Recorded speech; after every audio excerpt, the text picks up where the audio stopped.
Hello guys, welcome back with me again in this channel. On today's tutorial, I'm going to show you how you can enhance your selfies with this incredible power of AI effects on Mivo.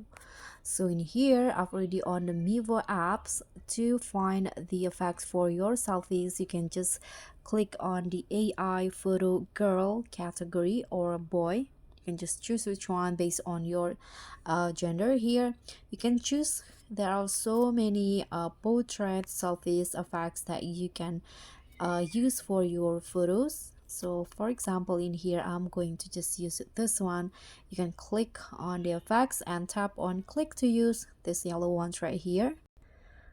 Now just select your portrait selfie. For example, I'm going to use this one. Now it's well processing.